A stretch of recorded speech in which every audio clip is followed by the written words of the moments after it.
Hello everyone, and welcome to my General Hospital Today channel. Ronnie's retaliation, Drew's mansion victory, and Jacinda's decision. While Veronica Ronnie Bard faces backlash, Drew Kane won the mansion.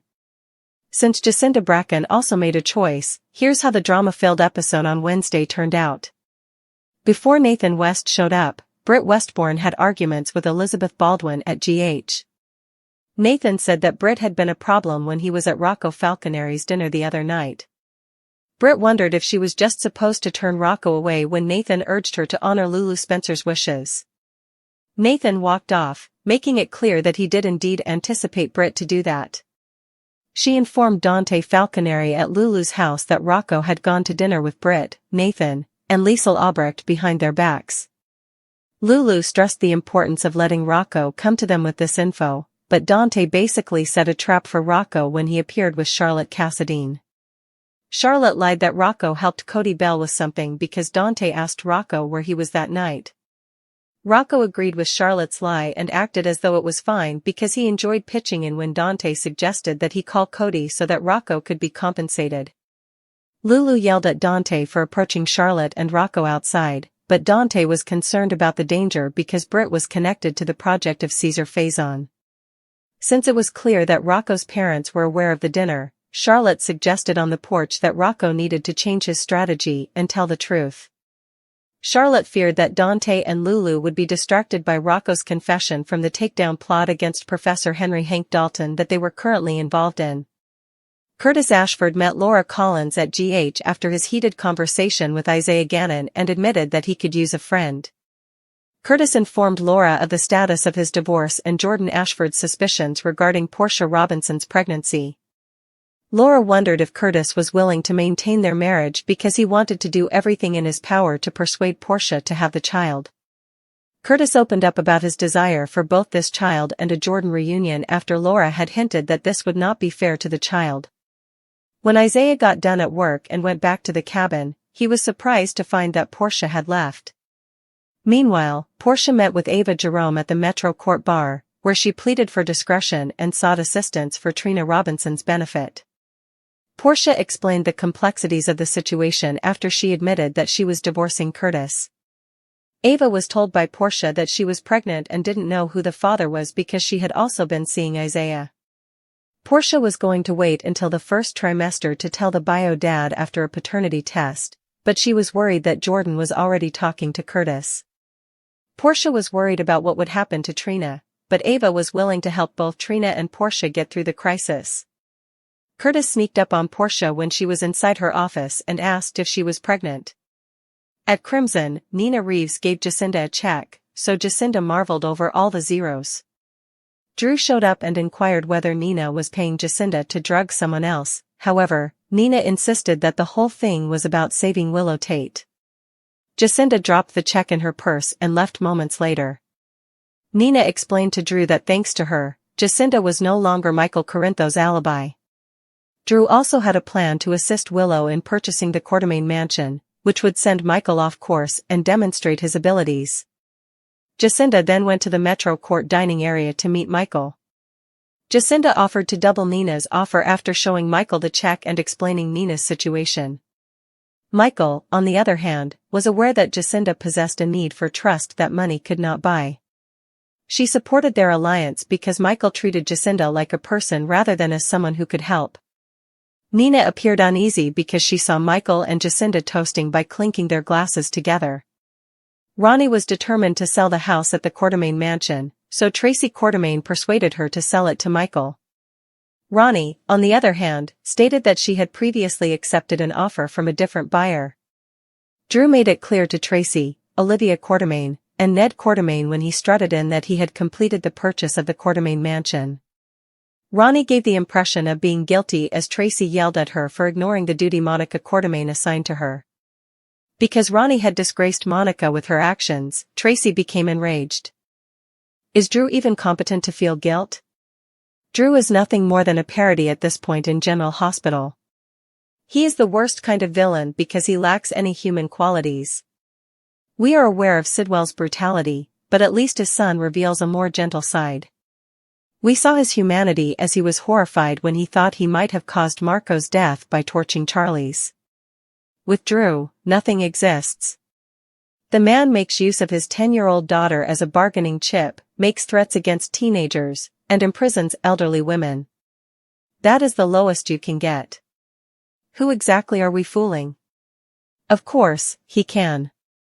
There is no bottom to Drew Kane. Today, Drew listened to and watched an emotional Tracy shame Ronnie right in front of his eyes, telling her that she was dishonoring Monica's memory by selling the house to him. Drew seemed uninterested. No, he rolled his eyes. He doesn't care that this woman, whom he claimed to be his mother but never was, is dead. He is just having fun and playing a dirty trick on her family. He is a complete monster who is enraged that Monica did not choose him.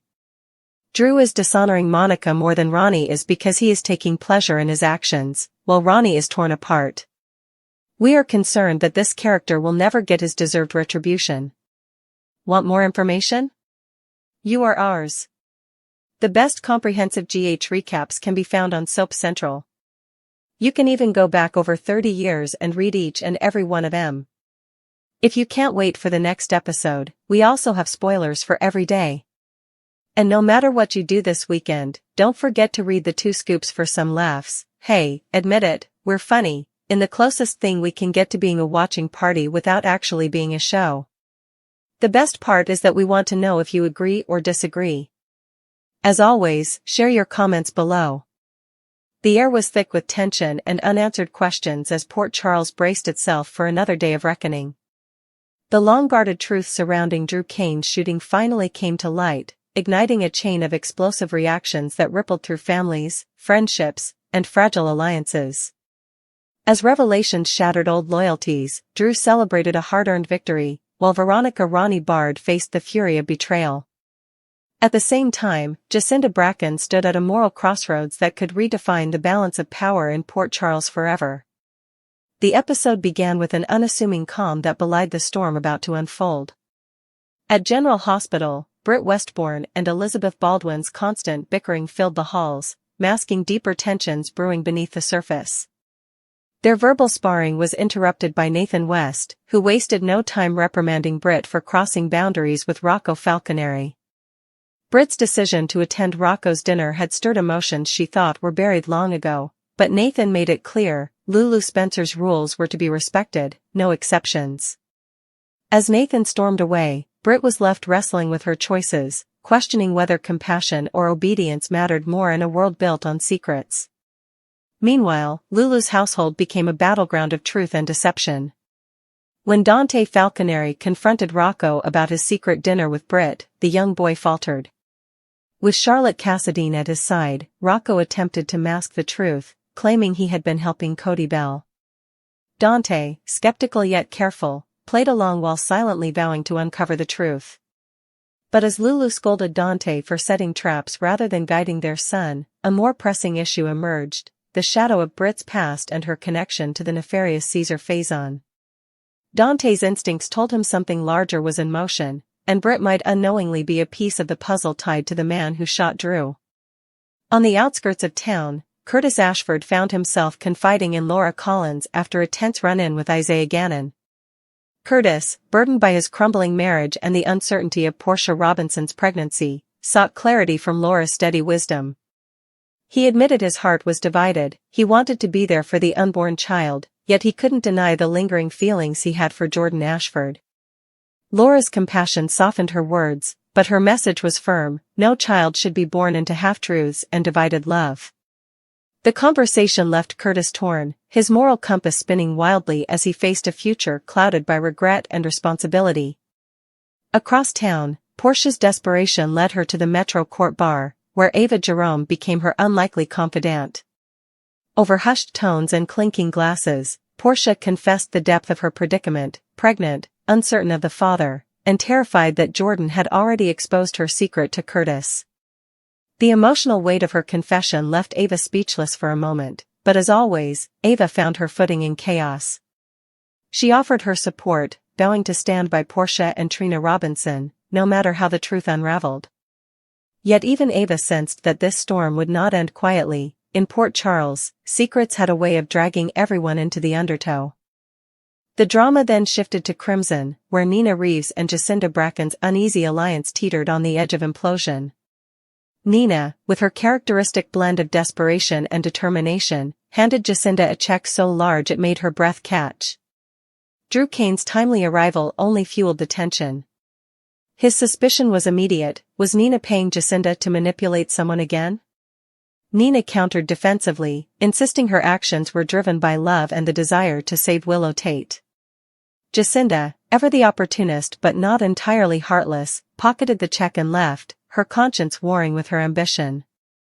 Moments later, Nina dropped the real bombshell: Jacinda was no longer Michael Corinthos' alibi. Drew's eyes narrowed with dawning realization.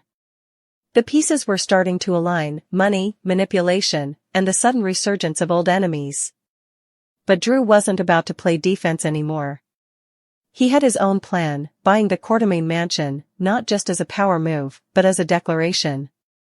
His purchase would send shockwaves through Michael, exposing his true nature and solidifying Drew's dominance in the Quartermaine legacy. Meanwhile, Jacinda's moral test arrived faster than expected. At the Metro Court dining area, she met Michael, who was all too aware of Nina's underhanded tactics. Jacinda displayed the check Nina had offered, her tone tinged with both pride and exhaustion. Michael, always strategic, offered to double it, but what caught Jacinda's attention wasn't the money, it was the respect. Unlike Nina, Michael treated her as a person, not a pawn. That small act of decency sealed her choice. In that moment, Jacinda decided that loyalty to truth, however messy, mattered more than any paycheck. As they toasted their alliance, Nina caught sight of them, her face pale with fury and fear. The empire she'd tried to build through control was beginning to crumble. But the most seismic event of the day was yet to come: the revelation of who had shot Drew Kane. As the Quartermaine mansion buzzed with real estate chaos, Veronica Ronnie Bard found herself cornered. Tracy Quartermaine, never one to hold back, berated Ronnie for her decision to sell the mansion to an unknown buyer rather than Michael. Ronnie stood her ground, insisting she had her reasons, but Tracy pressed harder, invoking Monica Quartermaine's memory and accusing Ronnie of betraying the family's legacy. The guilt etched on Ronnie's face was unmistakable, hinting that the sale was tied to something darker than greed. Then Drew walked in, composed yet radiating quiet triumph. He revealed himself as the mansion's new owner, stunning everyone into silence. The announcement was more than a business move, it was symbolic. After years of struggle, loss, and deception, Drew had reclaimed his place in the Quartermaine family and the town's hierarchy. Yet even as applause rippled through the room, one question still hung in the air: who had pulled the trigger that nearly ended his life? The answer came in a chilling twist. When Drew confronted Ronnie privately, her composure cracked. The weight of the secret she'd been carrying for months became too heavy to bear. With trembling hands and tear-filled eyes, Ronnie confessed that the man who shot Drew was none other than Professor Henry Hank Dalton, a shadowy figure tied to the same covert operation that once entangled Britt, Dante, and even Isaiah. Hank had been working under the guise of protecting classified research but had taken orders from someone far closer to home. And the true mastermind? Ronnie herself. Her confession detonated like a bomb. Ronnie admitted she hadn't pulled the trigger, but she had orchestrated the situation that led Hank to believe Drew was a threat. Her motivation had been twisted by loyalty: she believed she was saving someone she loved. Drew's face hardened as the truth sank in. The woman he once trusted had played a direct role in his near death, and now, she stood exposed before the very people she had deceived. Tracy's outrage was volcanic, accusing Ronnie of desecrating Monica's legacy and selling the mansion to Drew merely as a distraction from her guilt. But Drew, ever the soldier, refused to let anger consume him. Instead, he declared that this revelation marked a new beginning. The Quartermaine name, he vowed, would no longer be tainted by deceit or divided loyalties. His mansion victory wasn't just about property, it was about redemption.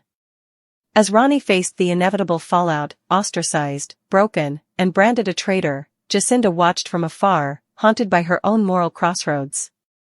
Her decision to side with Michael had spared her from Nina's manipulative spiral, but now she wondered what price Drew would pay for his truth. In Port Charles, no victory came without blood or consequence. By the episode's end, the town stood at a crossroads of its own. Drew's mansion victory had reshaped the power dynamic, but the emotional aftershocks of Ronnie's confession and Jacinda's choices promised that peace would be short-lived. In the flickering light of the Quartermaine chandelier, alliances shifted, hearts hardened, and one chilling certainty emerged: the truth, once revealed, changes everything. And as the camera panned out over the mansion's grand staircase, Drew stood alone at the top, a man reborn yet burdened by the cost of his triumph. Ronnie's cries echoed faintly in the distance, Jacinda's conflicted face lingered in memory, and somewhere out there, the ghost of Hank Dalton's intentions loomed like a storm on the horizon. The night air hung heavy around the Quartermaine mansion, thick with disbelief and whispered questions. Word of Ronnie Bard's confession spread like wildfire through Port Charles, echoing across dinner tables, offices, and dimly lit bars. By dawn, the city seemed divided between those who pitied her and those who wanted her punished. But inside the mansion Drew Cain had just claimed as his own, the mood was far more complicated. Drew stood in the grand foyer, the golden light of morning spilling through tall windows, illuminating the portrait of Lila Quartermaine that had watched generations of chaos unfold. He felt both victorious and hollow. The house, Monica's pride, the cornerstone of Quartermaine history, was his now, but it came at the cost of another betrayal. Ronnie's tearful admission still echoed in his mind.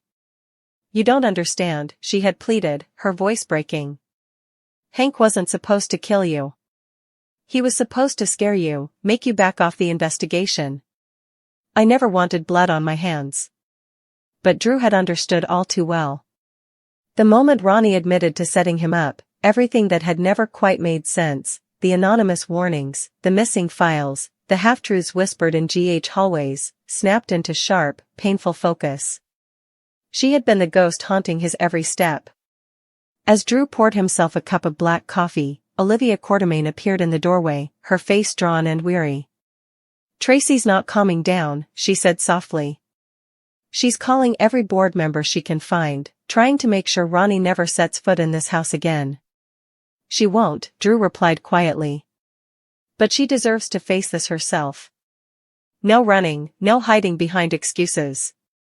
Olivia hesitated. "You still think she deserves forgiveness?" Drew looked into his cup, the bitter scent rising. "Forgiveness is a long road. But yeah, someone has to break the cycle. Otherwise, what's the point of all this?" Outside the mansion gates, Ronnie sat in her car, staring at the ignition without turning the key. Her phone vibrated incessantly, messages from reporters, angry calls from the Quartermaine lawyers, even one from Laura Collins offering to mediate before the police got involved. But Ronnie couldn't bring herself to answer. Her career was over, her reputation shattered, and the worst part was knowing that Drew's eyes, once full of trust, had looked at her like a stranger. In the rearview mirror, she caught sight of her own reflection. Disheveled hair, mascara streaked down her cheeks, and eyes hollow from sleepless nights.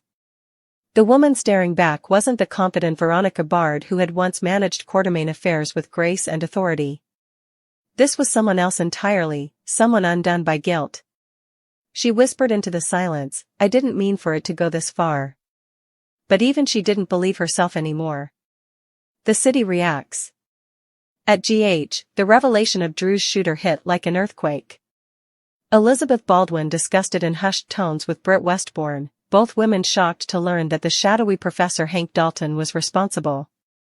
Nathan West, overhearing, clenched his fists.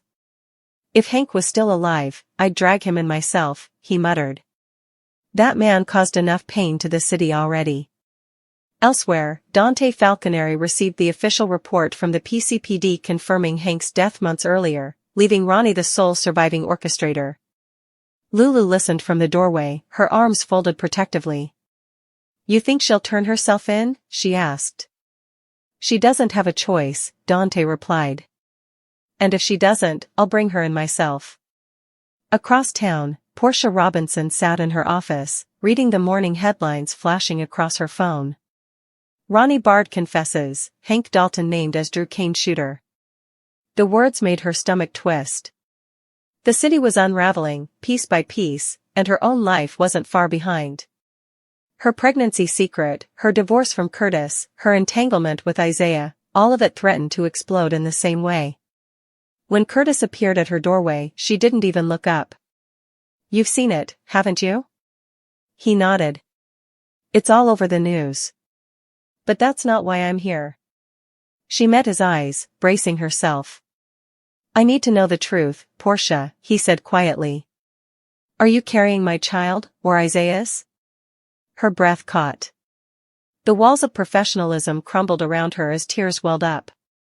"I don't know yet," she whispered. "And that's what terrifies me." Curtis sighed, stepping back. "Then maybe it's time we both stopped pretending we can fix everything. Some things, maybe they're just meant to fall apart." His words lingered long after he left, a painful truth echoing louder than the scandal on every television screen. Jacinda's crossroad. Meanwhile, Jacinda Bracken's phone had not stopped ringing since dawn. First Nina Reeves, furious and panicked, then Michael Corinthos, calm but strategic, and finally, Drew himself. Each wanted a piece of her, each demanded loyalty, and each offered something she wasn't sure she wanted anymore. When she arrived at the Metro court, Nina was waiting, arms crossed, eyes sharp as broken glass. "Do you have any idea what you've done?" Nina hissed. "You sided with Michael. You embarrassed me in front of half the city. And now Drew knows I was manipulating you." Jacinda didn't flinch. "You were manipulating everyone, Nina. I just stopped playing your game." "Oh, don't make yourself sound noble," Nina snapped. "You're no saint, Jacinda. You took my money. You cashed my check.